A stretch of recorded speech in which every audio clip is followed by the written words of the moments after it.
I'm Kiran. Welcome to Future of Our People. It's a podcast series dedicated to leaders who are shaping the future of work. Today, I'm excited to have Mr. Bhupendra Joshi, experienced people leader with nearly 2 decades of experience. He has shaped people strategies across industries like education tech, fintech, and AI tech, driving transformation and business growth. Mr. Bhupendra is also passionate about building high-performing, future-ready teams.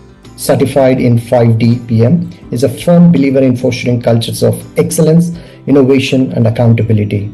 Today, we're going to deep dive into HR 4.0, the evolving role of HR, and the future of talent development. Bhupendra, it's a great to have you with us. Thank you, Raghu. Thank you for having me for this excellent platform. I hope I do justice to your questions. Thank you, Bhupendra, forward for this discussion.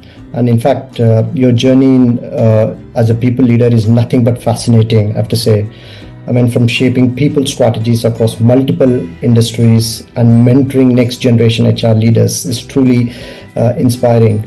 And what I loved about your profile when I did certain research, right, it's what stands out for me is your commitment. Is your commitment not just to managing a talent, but empowering and developing it. So today I just wanted to share, learn and get your thoughts in terms of what's the future of talent development and evolving role of HR, especially in the 4.0. And hopefully this will make it great insights, useful for our audience as well.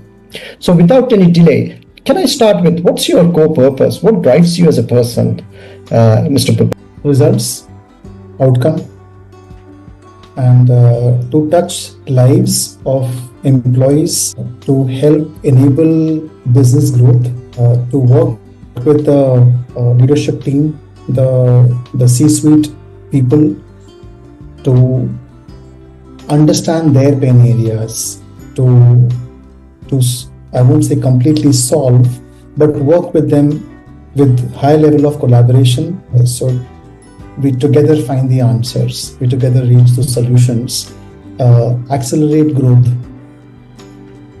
with purpose-driven, solution-focused, outcome-focused growth for the business. I mean, this is great, Bhupendra. In a way, you mentioned the first and foremost was results, right? And it's all about partnering with the stakeholders, getting those results. So more often than not, there is a perception, right? HR was often seen as a back office function, focusing more on policies and compliance, which is not true, but it's just a perception that has been created, right? Now today with the evolving HR 4.0, it's driving business strategy. It's all about shaping those cultures and building those accountability at every level.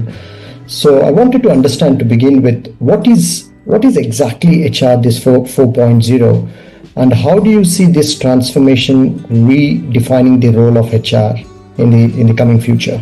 So to answer what is HR 4.0, it's nothing but the way HR is now in the forefront of next evolution. Yeah. Evolution towards how fast you're able to integrate your buzzword of AI. Yeah. AI into hiring, AI into ENPS scores, AI into retention.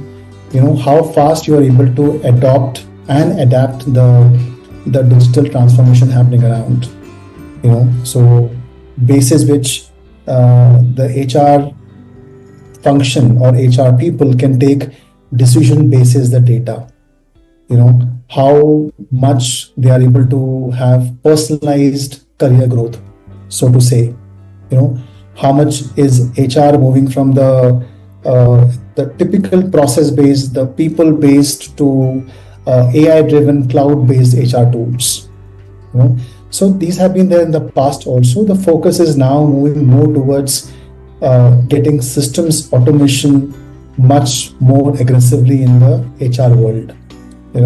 Needless to mention about you have this fractional workforce also coming in quite strongly, which means part-time leaders, the gig workforce management is playing a very strong role, which was at one point in time was unheard of. And the focus is moving from the degree-oriented hiring to skill-based hiring. how much fast you are able to focus on upskilling, cross-skilling, reskilling your workforce to get them future ready. I think this is very interesting, by the way, Bhupen. I would love to touch about the systems and technology aspects as well. I'm a firm believer of anything that gets repeated twice, you need to systemize the routine and humanize the exceptions, right? Before I touch point in terms of AI and automations, you mentioned a point of about the future is all about skills.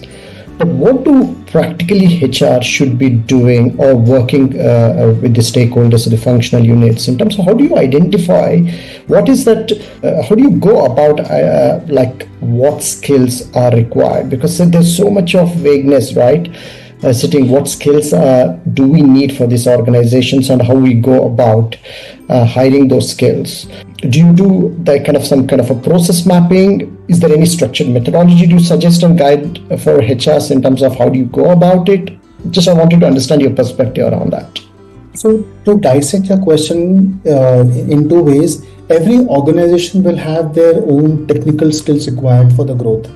Okay. Where HR will not play that vital role, but where HR can play a vital role is to do, getting the faster processing of hiring engine. So how is the HR function going to help business get the right talent at the right time with the right skills? Okay. So there I can have, we can do a lot of these, assessments of talent, which is powered by AI engines. There are enough and more tools in the market by way of which you can have video interviews, video JDs. You can accelerate your shortlisting process.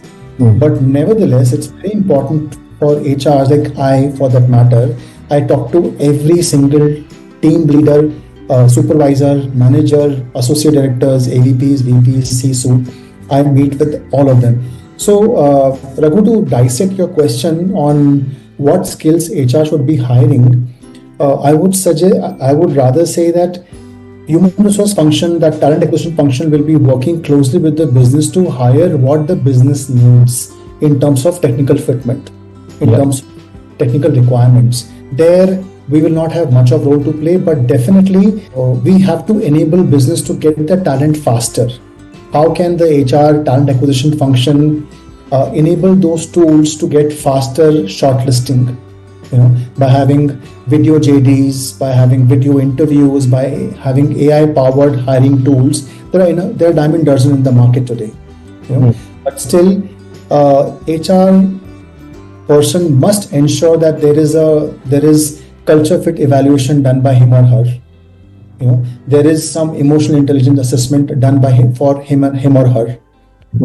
There should be every person in my organization at a team lead, manager, and a supervisor level, all the senior levels are met by me. So there is human engagement taking place. By doing such right kind of fitment, we ensure that we are saving the infant attrition, people leaving very fast. So we cannot make those mistakes at the hiring level. Okay. That involves, and this is where the HR plays a very important role for hiring the right person at the right time with the right skills. Okay.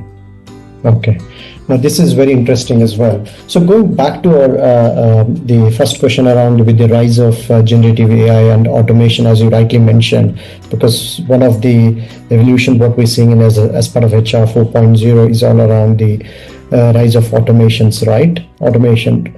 So some fear that technology will replace human roles, while others see it as an opportunity. So in the era of 4.0, so how can HR use technology to enhance, not replace, the human element while ensuring accountability in a digitally first workplace culture? Okay. So AI or generative AI or agent AI or any of these automation tools are going to be a strong enabler for HR to deliver results in a better, in a faster way. While those results are being delivered, it is very important to have the personal touch, to have, I talk about it that how much ever high tech an organization will become, if they are not high touch, they will still continue to be in the same rut of bad culture, infant attrition, low retention or high attrition. You know, there's no learning culture. So AI powered engines towards hiring, towards training, towards retaining, towards building an organization. It's going to HR to take data decisions, create some personalized into workforce planning in a better way. With the AI powered appraisals, I can take real time performance feedback and take corrective actions whenever which I need to take. My onboarding experience has to be really good. Therefore, how am I using the digital tools for a better onboarding experience? There are a lot of, many a time people also have to work on hybrid work culture or hybrid models. So how am I able to be managing those, tracking their availability or tracking their performances while they are available, remotely? What is that is happening? Therefore, each of the human resource leader can use technology for their benefits to take respective decisions. Needless to mention, the human connections will have a very strong impact that should not get missed out. Got it. Got it. And I think there's some of the tips what you said very practical enough. And one of the other challenges that we see, Bhupen, which I wanted to share get your thoughts as well, right? In terms of the skills that are needed for success today, they differ from what it used to be in a decade ago, right? So, and it keeps evolving, especially with the rapid rise of generative AI as well.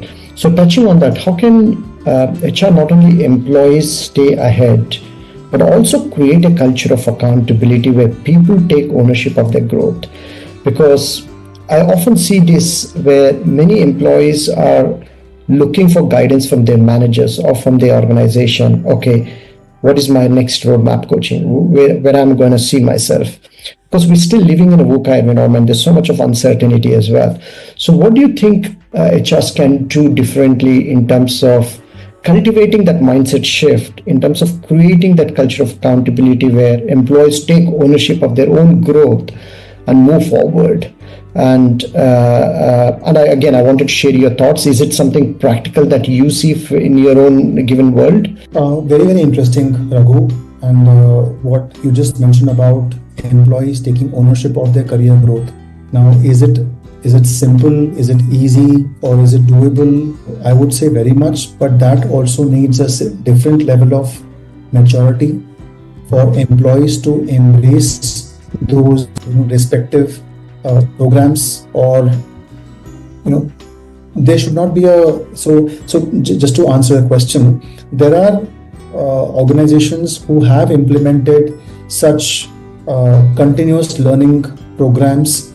They have implemented, so as HRs, can I work with my individuals to personalize their profiles, or to create a personal profile of theirs, to ask them what is that they would want to achieve in an organization? How can I create those career pathways for them? How can I create those learning platforms for them? Which, if I as a leader know that there should be a career path set for every individual, there should be right kind of mentorship available for him or her, where they can approach those mentors for their own growth. There are coaching programs around for those respective organizations, so for which organizations should also be ready to embrace those kind of mentorship, coaching kind of programs. Not every organization is ready to invest, because everything comes at a cost.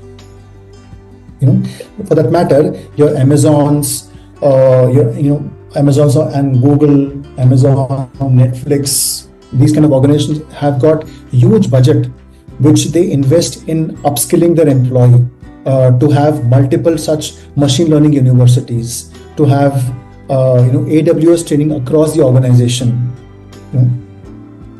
So it's it's not a Mm. unthinkable or something that companies are not doing today. You know, it's important to have the readiness of an organization to invest in their workforce, in their talent development, to create the path of continuous learning. You know, and employees will stay as long as they know that they are developing, they are growing, they are learning. So HRs are, they should create a culture of psychological safety to be able to ask that I need help, you know, or to ask or put their point of views. So this is quite interesting what you said, Bhupen, in terms of having that culture of continuous learning, because we need to imbibe that into a personal accountability, right? Ultimately, employees should take ownership of their own career growth. Yeah, of course, needs to be guidance, there needs to be a structured way within the organization in the form of mentoring or coaching to help them evolve. Again, why is it important in terms of continuous learning? Because organizations that those thrived in the past may struggle in the future, because if they don't adapt quickly, right? And if I understood it right, you mentioned is 4.0 HR is all about agility and future readiness, right? So what do you think is the key now for building a workforce that's just not skilled for today, but also accountable and adaptable for the future as well? Because ultimately you want people to take ownership to fix the problems that ultimately gets the results of today and also gets the results for the future as well. So what do you think has worked from your perspective on strategies or insights that you can throw at us? So, see, often organizations have always believed in the, traditional talent acquisition, Right. or traditional training, that today if I'm in a particular skill sets, I will get trained on the advanced level of same skill sets, right? So a couple of things which I can think of is moving away from a traditional way of hiring, of looking at your qualification, your degree as a basis for me to hire, rather than looking at your talent, your skill. So can I hire you for skills? What is required? So skill based hiring. Today you are working on a particular skill. Can I look at you for a cross functional skills? So I have to work on your mindset to be adaptable, to be able to mentor you, inform you, explain you that today you have to be more agile, you have to be more adaptable. For example, you and I know that today by 2026, whoever is not has adopted or adapted to AI or artificial intelligence or automation tools or understanding the technology will get obsoleted. He or she will be obsolete in case if they're not embracing technology as a part of their growth. Therefore, the future ready workforce will have to remain very flexible, should be also trained on multiple skills. Cross-functional skills are very important, and continuous adaptability is equally important from the employee perspective to remain, to remain relevant in the industry. So my focus as a people leader will have to be on creating the agile workforce, on creating the quick learning, those nuggets which I can part with you, which after learning you are able to be accepting newer roles faster. Okay. So I was able to answer, because there is no, you can't have the rigid rules that I will grow only in one path, in one direction. To be honest, Bhupen, I think this is a great, interesting point. The traditional way of growing, yes, they have the hierarchy of I'm a senior programmer, now I'll become a engineer, now I'll become, whatever, the sales account director. So the traditional way of hierarchy that what we have seen, it's going to be changing in the coming months and coming years, because I don't see that happening anymore. And what you're trying to say is, even if you're in marketing, for an example, you try to acquire some of the cross-functional skills, right? Ultimately, you all are here to deliver those key results or key business outcomes. So you having an understanding and grooming, because more, I'll tell you one example. Recently, I had one leader reaching out to me where they were losing a couple of high performers. And Raghu, they asked me, look, what do you think I could do differently, or what do you think as an organization we could do differently to retain these high performing people? And my question was, where would they like to see themselves in the next 2-3 years? So what are the key results? Instead of we giving an idea in terms of what roles it is, my approach was all about what key results and business outcomes that company is looking to achieve, and asking them the feedback or inputs, how are they going to contribute to that? Where are the areas where are the cracks within the organization that we are lacking, that they want to take sense of ownership, right? That's what for me is a culture of accountability, is take the sense of ownership to fill those gaps. Because if we go by job descriptions, we live by job descriptions, because there's so many through cracks. So, and in a way that has worked as well, in a way, because as you rightly pointed, having that cross-functional skills, having that business acumen, business maturity to understand even what needs to be done for our business to succeed. So I get your point, having that cross-functional skills and look beyond traditional boundaries as well.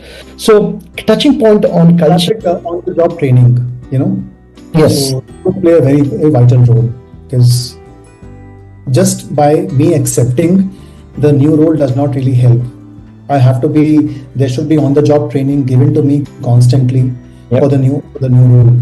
So going back to this, Bhupen, I agree as well. And I think in terms of culture, right, and the final aspect I want to touch, because we are a firm believer of that your culture delivers your results, because a company's culture can make or break success. I'm a firm believer that culture impacts in every aspects of a business. It can be your biggest strength. It can turn your weakness into opportunities. It can create opportunities that you've never seen before. It can mitigate those threats by killing, where are the areas, wherever the execution speed challenges, right? So I believe that your culture impacts an entire SWOT analysis. So you mentioned briefly around the mindset and behaviors and sense of ownership, especially when there's so much of transformation, when there's changes that are happening, right? How do you think HR can take a lead in shaping a culture of accountability that drives both performance and purpose? The question that you have raised, Raghu, if organizations are able to, work on that direction, trust me, success is assured. As HRs, it's important that, it's not a magic wand that today you implement something and tomorrow it is created. It's a slow process. The culture is something which takes time to set up. Yes. It is top driven. So the tone of the leader is tone of the organization. But yet HR plays a very vital role to cultivate the culture of accountability, the culture of ownership, the culture of transparency. To create very high performing, purpose driven culture where there is no room for, or there is no tolerance for mediocrity. So it's a slow process, but it has to be driven by everyone in the leadership team. There is one language which all the leaders must speak, where you are responsible as an individual employee for your outcome. Where we give you freedom, at the same time we also make you responsible for your actions. So if today for example, I'm switching gears. Today, if my team member makes a mistake, do I allow it, or do I tell him, dear employee, it's okay to make a mistake, learn from it, not to repeat the same again, and make conscious mistakes, make new mistakes as much as possible. Repository should be created that look to do on these respective stuff. That these mistakes have been made or these learnings have been done. So please refresh yourself, be informed, stay relevant, be responsible, be accountable, create transparency, start collaborating, ask for help. These are all mind shift changes, you know. So it's a all derivative of growth mindset, of changing mindset that asking for help is not bad. Being accountable is something, it's important because I'm being paid for my work. You know, don't hide behind somebody or don't blame the system. When you are pointing one finger at others, there are three fingers pointing back at you. Yes, I do understand market nuances, market changes do play a very vital role, but 70% of those are all within your own control. Can you control the 70%? 30% we understand market is driven. These are market forces you don't have control over. And same is true for everyone, every function, whether it is sales, whether it is marketing communication, whether it is delivery, whether it is engineering, whether it is human resources, whether it is operations, you know. And one very, very important part is to remain authentic, to communicate. So in my function, I ensure that communication is spread to everyone in my team, definitely. And I remain transparent. I hold them accountable and I hold them responsible. I have given them enough freedom to reach out to anyone. There is no such escalation matrix you have to pass via me. No, you can reach out to my boss, you can reach out to any leader. I have your back. The comfort of performing is very important. The comfort of accountability is very important. The comfort of having freedom in the mind is very important. And when you know the why factor, then people add value.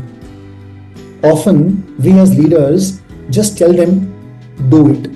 If you tell them why do it, I am quite sure 80% of the people will give results which will give you great success.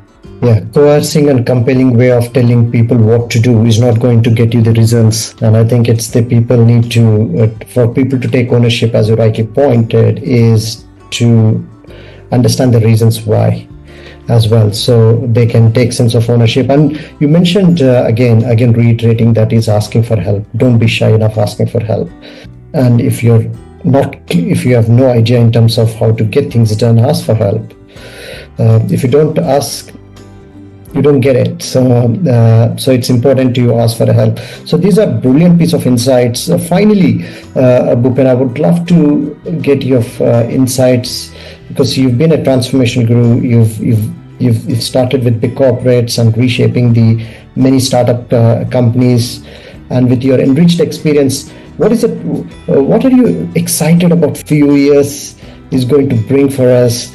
And what from an organizational perspective, I just wanted to understand, what are you excited about future from a workplace culture and from a workplace organization standpoint? Well, you asked a question which, see, nobody has seen the future. Yes. But it's important to stay future ready, So things are changing way too fast than you can imagine.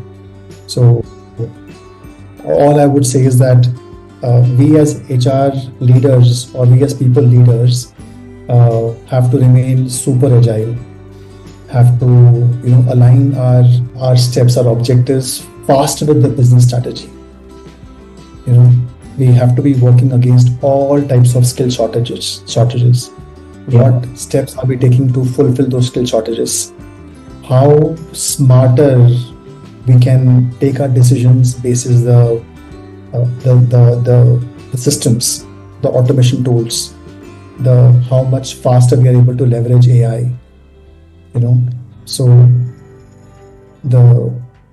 we have to really work harder and faster to improve the workforce agility and making them more efficient to deliver effective results. These are all big words, but I would say these are some of the things I can think of where people leaders will play a pivotal role in creating future ready workforce. So this is brilliant. Thank you. Despite countless demands on your time, you took your precious time to talk to us and even give a sense of insights in terms of what is that HR 4.0 is all about, right? What are the things HR should be looking at? And it's adding your perspective, listening to your perspectives was quite enriching. But once again, thank you, Bhupen, for your valuable insights. Really wish you all the best, and we'll stay in touch. Well, thank you, Raghu. Thank you. This was really quite exciting and insightful for me as well.